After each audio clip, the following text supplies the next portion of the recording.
महाराष्ट्र के छोटे से गांव शिरडी में, जहां हर सुबह सूरज की पहली किरण के साथ भक्ति की धुन गूंजती थी, वहीं रहते थे साईं बाबा। सादा जीवन, फटी हुई कफनी, पर दिल इतना बड़ा कि पूरे संसार का दुख उसमें समा जाए। गरीब विधवा की कहानी। उसी गांव में एक बूढ़ी विधवा रहती थी, लक्ष्मी। ना कोई बेटा, न सहारा, बस एक टूटी हुई झोपड़ी और पेट भरने के लिए रोज की जद्दोजहद। वो लोगों के घरों में काम करके जैसे तैसी 2 वक्त की रोटी जुटाती थी। लेकिन एक दिन उसकी तबीयत बहुत खराब हो गई। 3 दिन तक वो घर से बाहर नहीं निकल पाई और चौथे दिन उसके घर में सिर्फ एक आखिरी रोटी बची थी। वो आखिरी रोटी। लक्ष्मी ने कांपते हाथों से उस रोटी को उठाया। आंखों में आंसू थे। वो सोच रही थी, अगर ये खा ली तो आज बच जाऊंगी। लेकिन कल उसी वक्त दरवाजे पर दस्तक हुई। ठक ठक ठक। लक्ष्मी ने दरवाजा खोला। सामने एक बूढ़ा फकीर खड़ा था, कमजोर, थका हुआ, भूखा।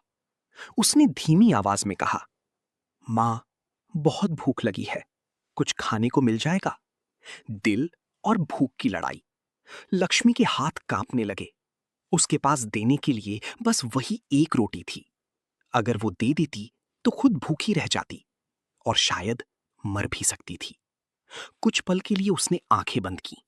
उसके दिल में आवाज आई, क्या साईं बाबा नहीं कहते, सब में भगवान बसते हैं? उसकी आंखों से आंसू बहने लगे और उसने वो आखिरी रोटी उस फकीर को दे दी। भूखी रात और विश्वास। फकीर ने रोटी खाई। उसके चेहरे पर एक अजीब सी शांति आ गई और जाते जाते उसने बस इतना कहा, मां, तेरा भला होगा। लक्ष्मी मुस्कुरा दी। लेकिन जैसे ही वो अंदर आई, उसका शरीर जवाब देने लगा। भूख, कमजोरी और दर्द। वो जमीन पर गिर गई और धीरे धीरे उसकी आंखें बंद हो गईं। अगली सुबह का चमत्कार। सुबह गांव में हलचल मच गई। लोग लक्ष्मी के घर के बाहर खड़े थे, क्योंकि वहां कुछ अजीब हुआ था। लक्ष्मी के घर के सामने अनाज की बोरी पड़ी थी और साथ में एक थैली जिसमें पैसे थे और एक चिट्ठी। चिट्ठी में लिखा था, जिसने अपनी आखिरी रोटी भी भूखे को दे दी, उसके घर कभी भूख नहीं आएगी। जब सच्चाई सामने आई, लक्ष्मी धीरे धीरे होश में आई और जब उसने ये सब देखा, उसकी आंखों से आंसू रुक ही नहीं रहे थे। वो सीधे मस्जिद द्वारका माई की ओर भागी, जहां साईं बाबा बैठे थे। साईं बाबा की मुस्कान। जैसे ही लक्ष्मी बाबा के पास पहुंची, वो उनके पैरों में गिर गई। रोते हुए बोली, बाबा, आपने मेरी जान बचा ली।